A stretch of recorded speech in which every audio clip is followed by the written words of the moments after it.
Dejusticia.net, tu academia de oposiciones de justicia online, patrocina este vídeo. Dejusticia.net. Muy buenas a todos y a todas, mi nombre es John Fernández, soy abogado, profesor particular de Derecho y en el vídeo de hoy vamos a ver la séptima parte de mi curso online sobre la Constitución Española.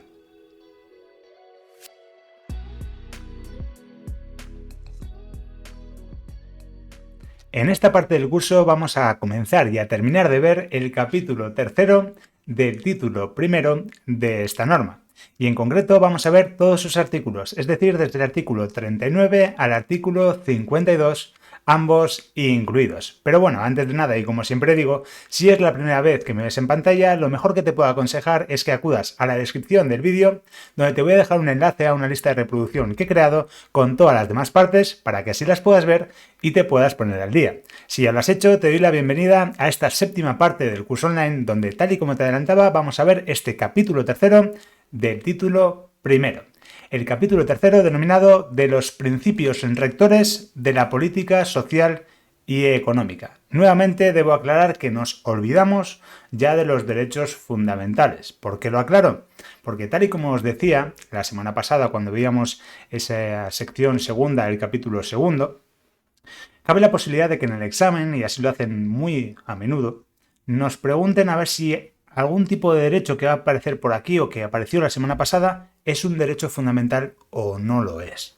Y por lo tanto, lo primero que tenemos que tener en cuenta es que en este caso todo lo que vamos a estudiar en esta clase no son derechos fundamentales. ¿Vale?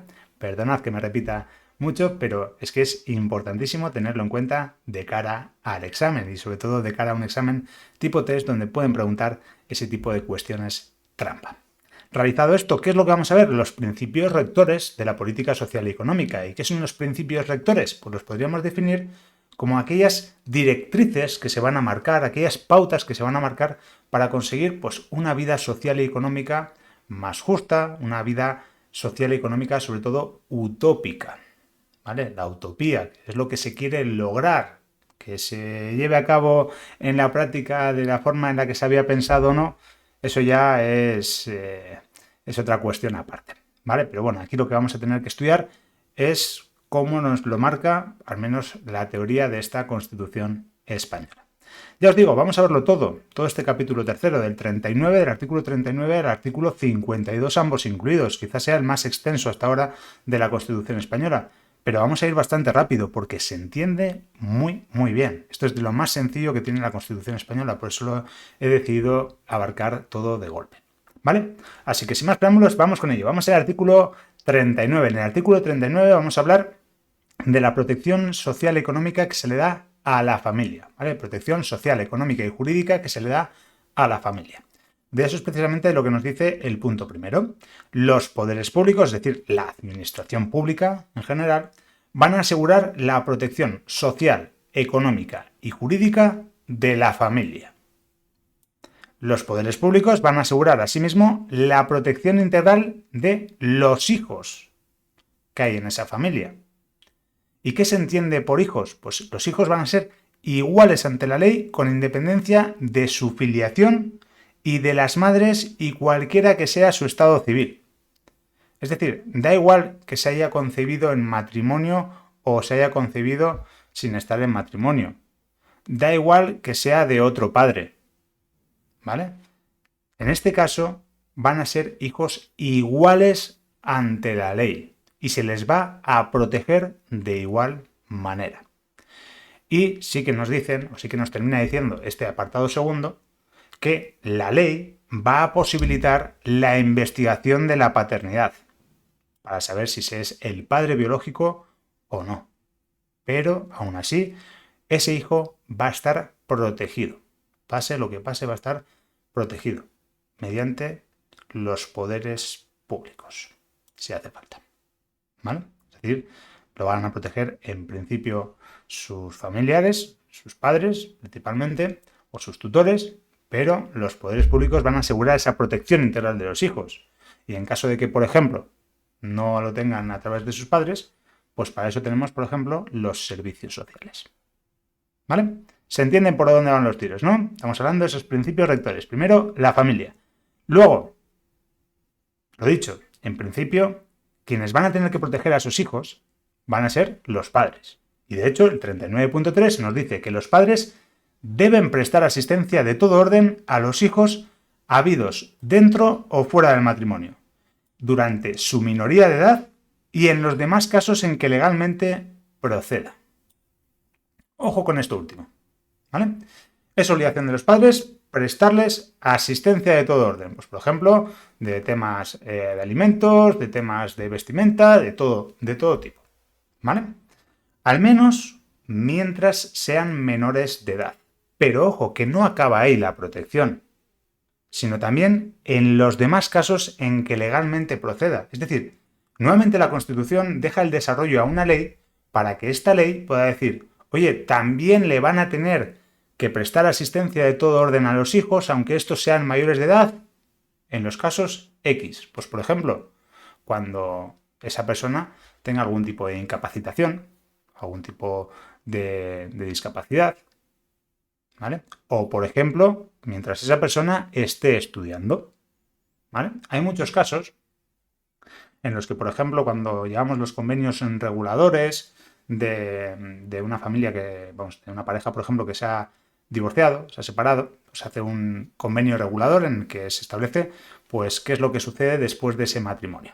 Y entre ellos aparece, pues, por ejemplo, la guarda y custodia de los hijos, el régimen de visitas, y también aparece, pues, una pensión de alimentos que le da el cónyuge que se ha quedado sin esa guarda y custodia hacia la otra persona, ¿vale? Para sus hijos.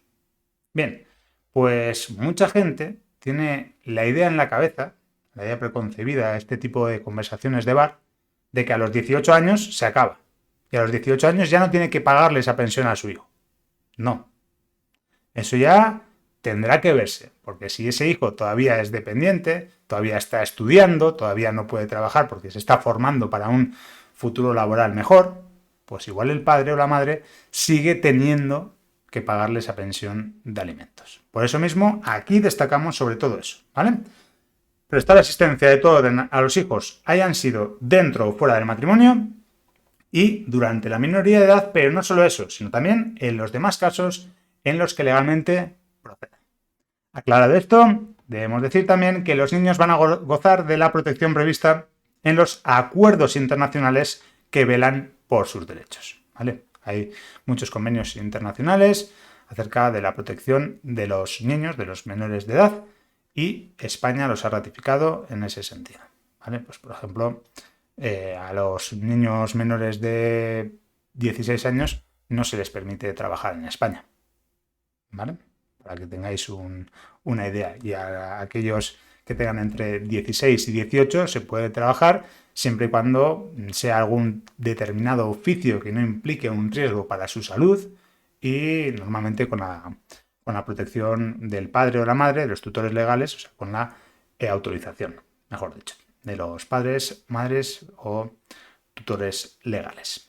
Bien, pues aclarado esto, tenemos primer apartado, artículo 39, lo podemos titular como protección de la familia y entre paréntesis ponemos sobre todo en los hijos, y pasamos al artículo 40. En el artículo 40 vamos a hablar del progreso social y económico para una distribución de renta regional y personal más equitativa. Nos dice en concreto que los poderes públicos van a promover las condiciones favorables para ese progreso social y económico y para una distribución de la renta regional y personal más equitativa en el marco de una política de estabilidad económica.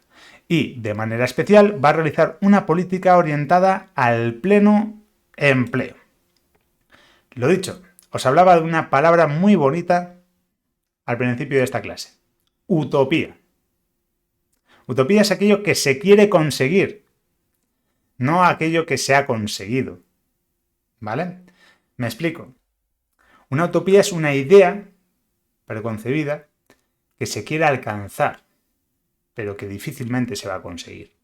En este caso, supuestamente, y es lo que nos tenemos que aprender, lo repito, supuestamente, la Constitución española lo que marca es que se va a realizar una política orientada al pleno empleo.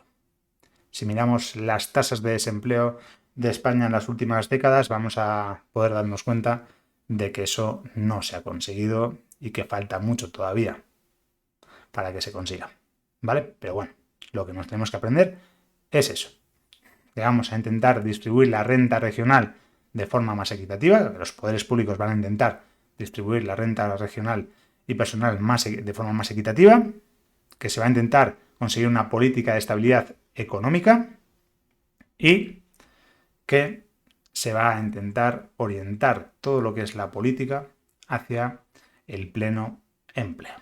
Repito, utopía, pero es lo que nos tenemos que aprender. Asimismo, los poderes públicos van a fomentar una política que garantice la formación y readaptación profesionales.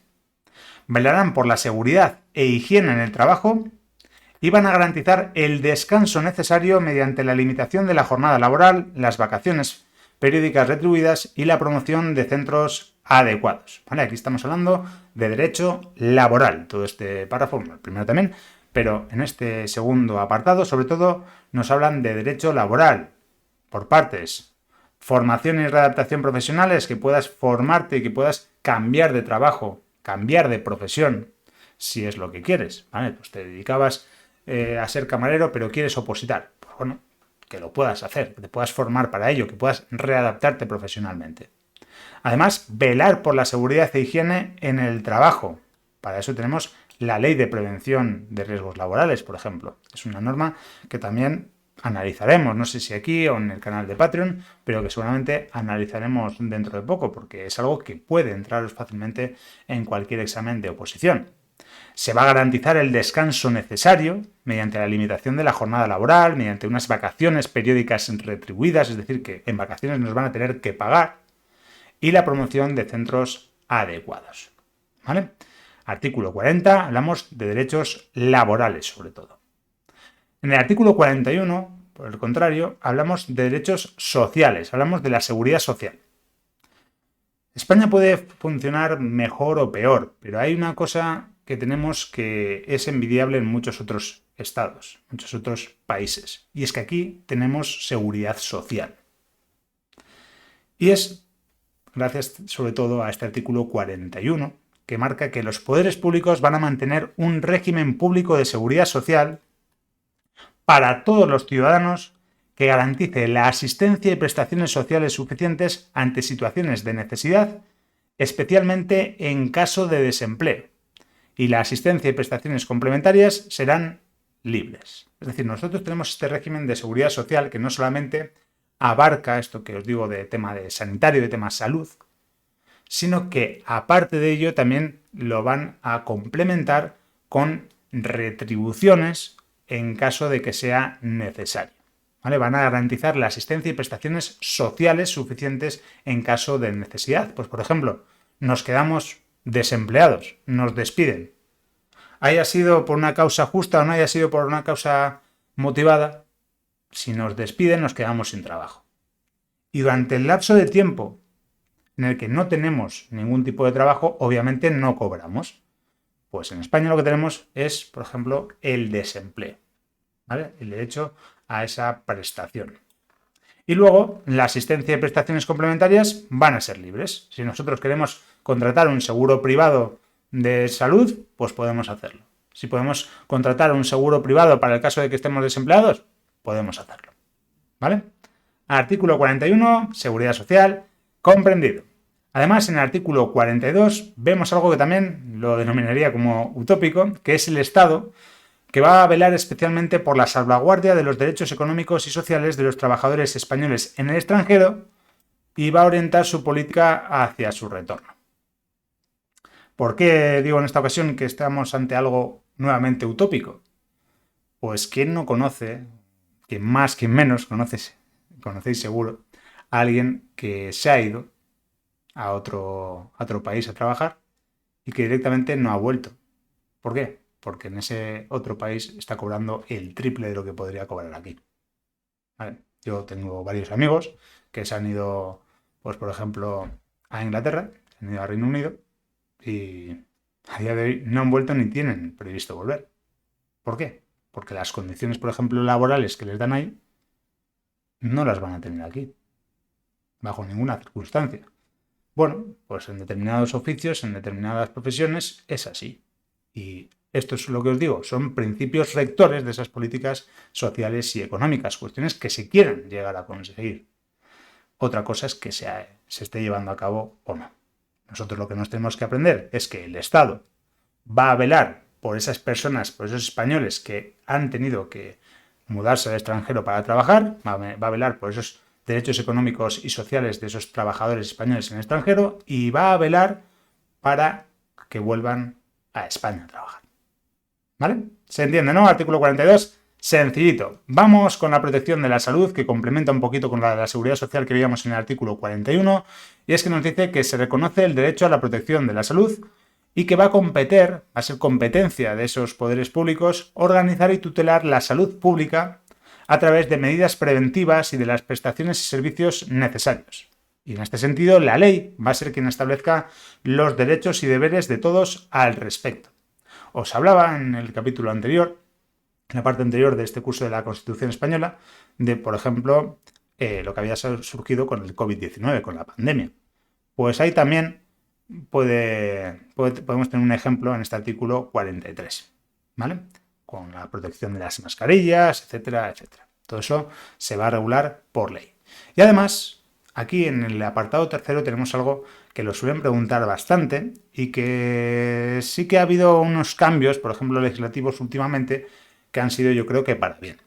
Me explico. En el apartado tercero nos dice que los poderes públicos van a fomentar la educación sanitaria, la educación física y el deporte.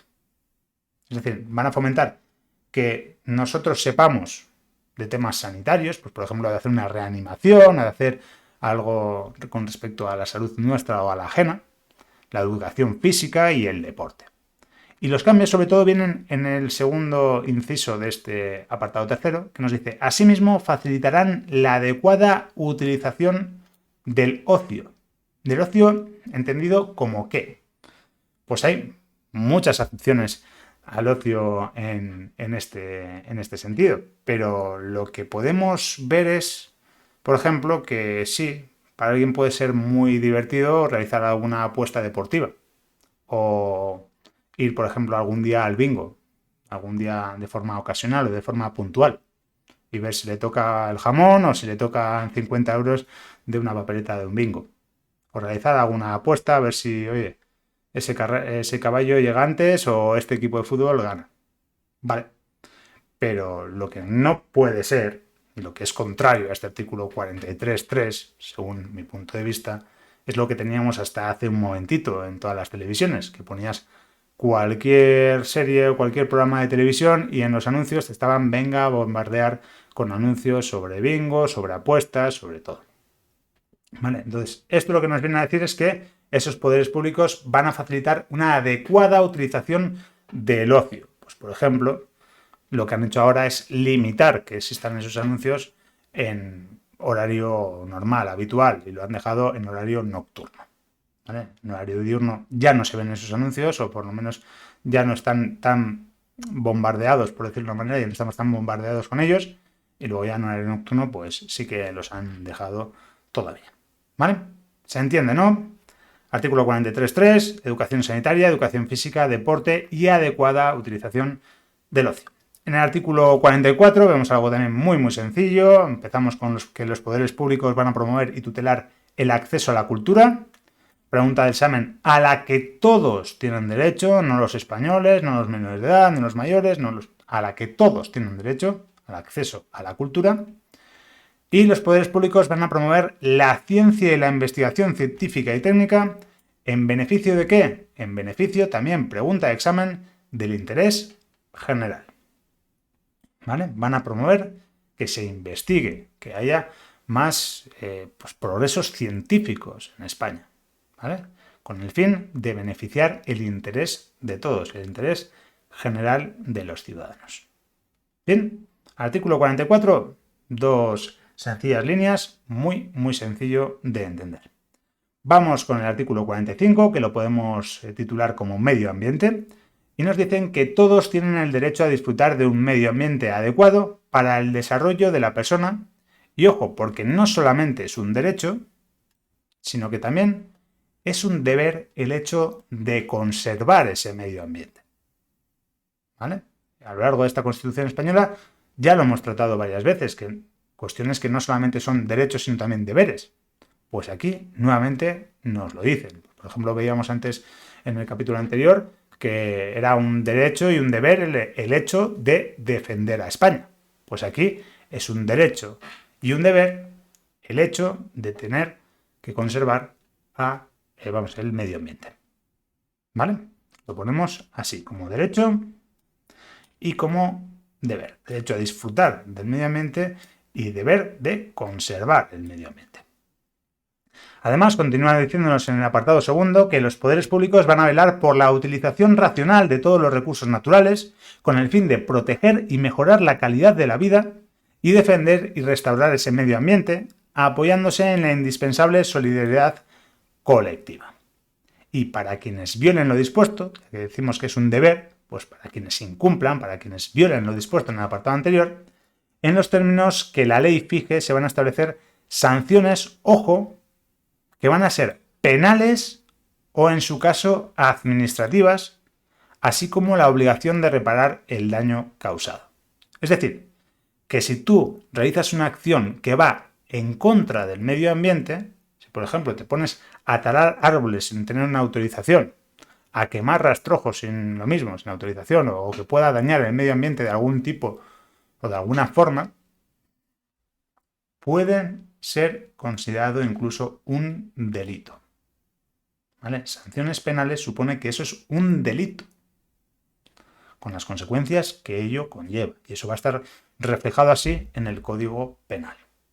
Y en su caso, si no llega a delito, podría ser considerado también como infracción administrativa, con las consecuencias que ello conlleva. Y sea considerado delito o infracción administrativa, eso sí, da igual lo que sea considerado, que vas a tener la obligación de reparar el daño causado.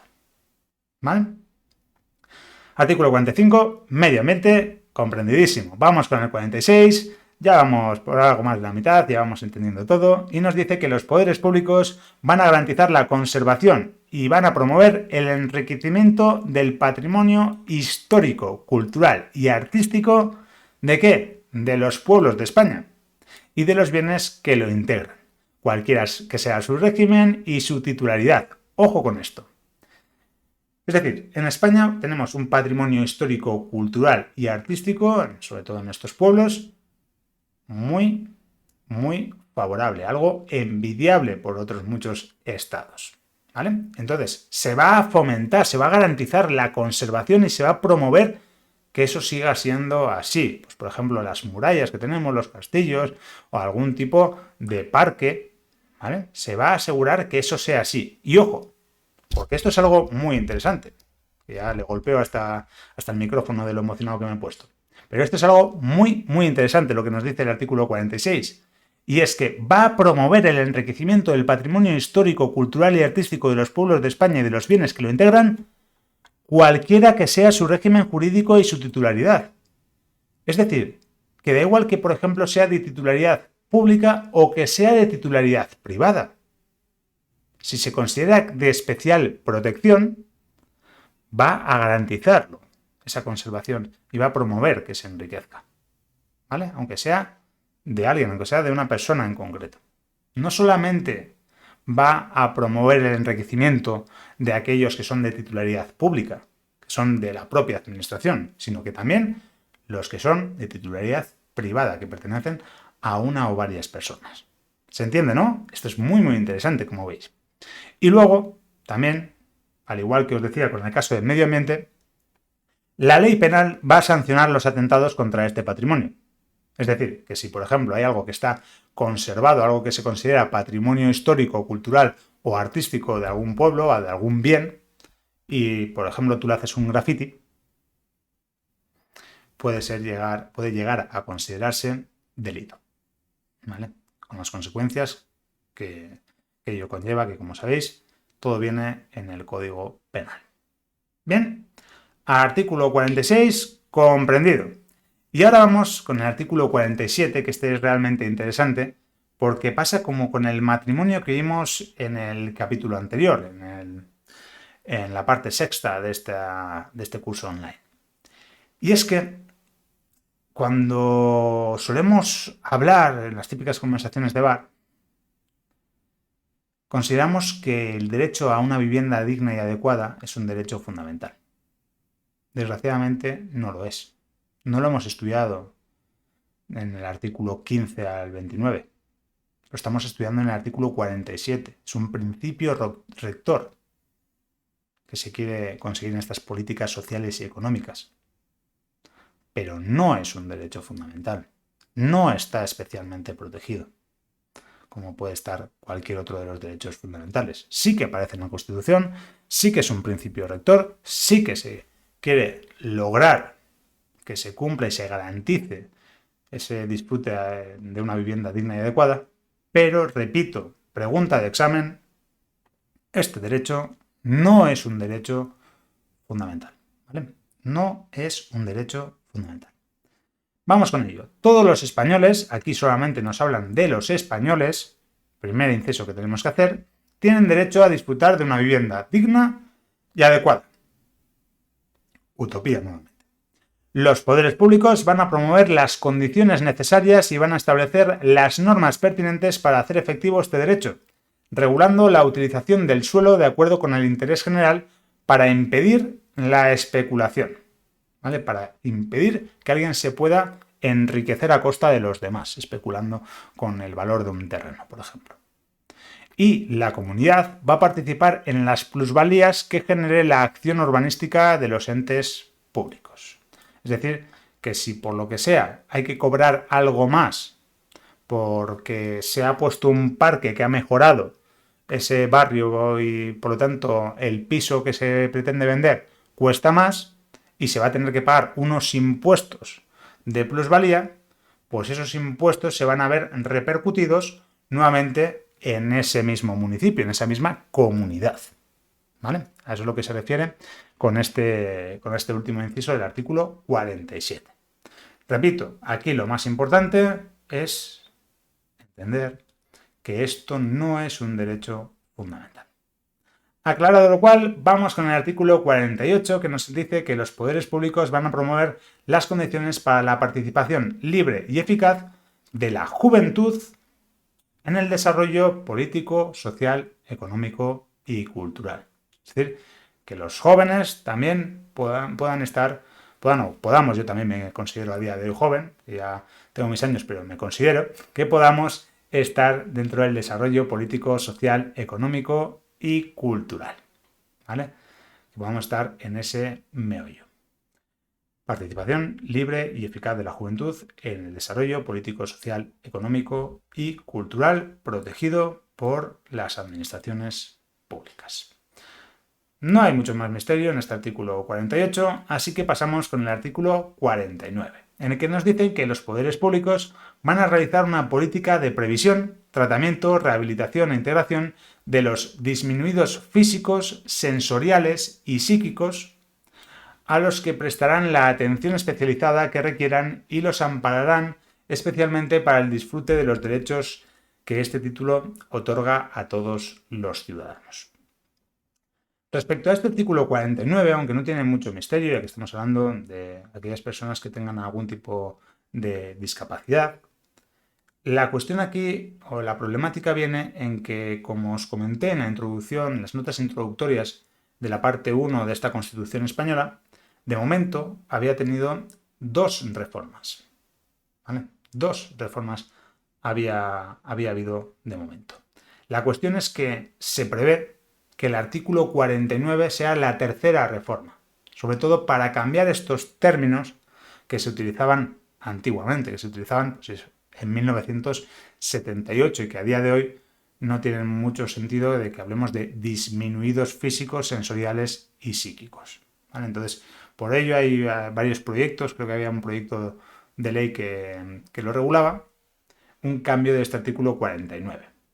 Sin embargo, tal y como veremos, sobre todo al final de este curso, esta reforma, cualquier reforma que se haga sobre la Constitución española, es bastante más compleja que realizarlo sobre una ley, ¿vale? Ya sabemos que las leyes cambian casi a diario, que igual tenemos una ley que nos tenemos que estudiar para nuestra oposición y que ha habido de esa, pues, 30 reformas. Vale, pues para reformar la Constitución española se necesita una mayoría más cualificada, se necesita una serie de procedimientos diferentes para los otros tipos de normas que tenemos en nuestro ordenamiento jurídico. Por lo tanto, de momento, lo que nos tenemos que estudiar a día de hoy es el artículo 49, tal y como lo estáis viendo en pantalla en este momento. Si hay alguna reforma, si por lo que sea de aquí a un tiempo se cambia este artículo 49, que muy previsiblemente sí que lo haga, pero que ahora con todo esto que está viendo en el tema de política pues es un poquito más complejo, os lo avisaré. Pero de momento, tenedlo en cuenta como lo pone aquí, que los poderes públicos van a realizar una política de previsión, tratamiento, rehabilitación e integración de los disminuidos físicos, sensoriales y psíquicos, a los que les va a prestar especial atención la que requieran y los van a amparar especialmente para el disfrute de los derechos que este título otorga a todos los ciudadanos, ¿vale? Para que ellos también puedan disfrutar de los derechos del título primero que le otorga a todos los ciudadanos. Realizadas estas aclaraciones, estas pequeñas puntualizaciones acerca de una posible tercera reforma de la Constitución española, pasamos ya al artículo 50. Ya solamente nos quedan 3 articulitos y con esto terminamos la clase de hoy. En el artículo 50 lo que vemos es que los poderes públicos van a garantizar mediante pensiones adecuadas y periódicamente actualizadas la suficiencia económica a los ciudadanos durante la tercera edad. Sin duda, otra utopía. Hoy estoy un poco reivindicativo, pero sin duda esto también es otra utopía porque quien más o quien menos también conoce a mucha gente de la tercera edad, como le llaman aquí. Hay mucha gente que ya está jubilada, que cobra una pensión bastante precaria, ¿vale? Que se le ha quedado una pensión bastante precaria y que necesita ayuda de los hijos o de algún familiar para poder llegar a fin de mes, ¿vale? Pero aquí, supuestamente, este artículo 50 dice que se va a garantizar mediante pensiones adecuadas y periódicamente actualizadas esa suficiencia económica a los ciudadanos en esa fase de nuestra vida. Asimismo, y con independencia de las obligaciones familiares, van a promover su bienestar mediante un sistema de servicios sociales que atenderán sus problemas específicos de salud, vivienda, cultura y ocio, ¿vale? Eso los poderes públicos tienen que garantizar, pues, que se cumplan esas previsiones para solventar esos problemas que pueden tener en específico, ¿vale? Temas de salud, vivienda, cultura y ocio. Lo mismo. Utopía, reivindicaciones fuera. Tenemos este artículo 50 que lo explica bastante bien, así que no me voy a meter más con ello, no voy a entrar más en detalle. Creo que se comprende. Vamos con el artículo 51. En el artículo 51 lo que nos dicen es que los poderes públicos van a garantizar la defensa de los consumidores y usuarios, protegiendo mediante procedimientos eficaces la seguridad, la salud y los legítimos intereses económicos de los mismos, ¿vale? Vamos a tener normas que van a garantizar la defensa de los consumidores y usuarios. ¿En qué sentido? Pues, por ejemplo, si nosotros compramos algún producto, pues, por ejemplo, por internet normalmente, tenemos 14 días para devolverlo. Y eso viene en una ley. ¿Por qué? Porque si lo hemos comprado en internet, no sabemos cómo está, no sabemos si nos va a gustar, no sabemos si se ajusta a las medidas que queremos conseguir mediante la compra de ese producto. Entonces, van a garantizar que tengamos unos procedimientos eficaces, unos procedimientos seguros para proteger a los consumidores y usuarios. En este sentido también los poderes públicos van a promover la información y la educación de los consumidores y usuarios, fomentando sus organizaciones y van a oír a estas en las cuestiones que puedan afectar a aquellos en los términos que la ley establezca. Es decir, que se va a promover el hecho de que haya asociaciones que protejan a esos consumidores y usuarios, como puede ser, por ejemplo, la OCU, ¿vale? En este sentido, en el marco de lo dispuesto por los apartados anteriores, la ley va a regular el comercio interior y el régimen de autorización de productos comerciales. Aquí, lo único que destacamos, lo único que yo pondría como importante es que se regula por ley, ¿vale? No por ley orgánica, sino por ley ordinaria. Bien, entendida la defensa de consumidores y usuarios, pasamos al último de los artículos que nos toca estudiar en la clase de hoy, que sería el artículo 52, que nuevamente tenemos una frase que ya nos debe sonar bastante. Pero bueno, aquí lo que hablamos es de organizaciones profesionales y nos dice que la ley va a regular las organizaciones profesionales que contribuyan a la defensa de los intereses económicos que les sean propios. Y como ya lo hemos estudiado en más de un artículo, hablando de los partidos políticos, hablando de los sindicatos, hablando de las asociaciones profesionales, hablando también, que creo que estuvimos comentando en el capítulo anterior, de los colegios profesionales, pues en cuanto a las organizaciones profesionales, también nos dice que su estructura interna y su funcionamiento deberán ser democráticos. ¿Vale? Pues lo apuntamos, lo marcamos y lo subrayamos este último palabrejo, este último término, y con esto terminaríamos todo el capítulo tercero del título primero de esta norma. ¿Vale?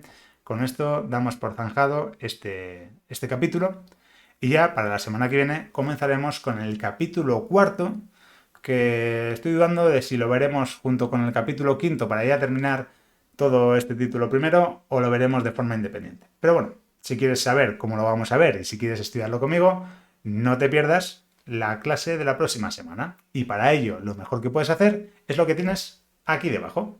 Suscribirte al canal si aún no lo estás de forma completamente gratuita, activar la campanita para que YouTube te avise de cuando subo un nuevo vídeo, darle un me gusta a este para hacérmelo saber y sobre todo y lo más importante es compartir este vídeo con más gente para así poder ayudarles y para que así esta gran familia que juntos estamos creando pueda seguir creciendo. Asimismo, te recuerdo que en la primera línea de la descripción te voy a dejar el enlace a mi canal de Patreon. En él vas a poder disfrutar de contenido exclusivo que te puede ayudar y mucho en tus oposiciones. Lo dicho, primera línea, el canal, segunda línea, un vídeo en el que te explico cómo te puedo ayudar a través de esta plataforma. Lo dicho, nos vemos la semana que viene con un vídeo nuevo. Un abrazo y mucho ánimo.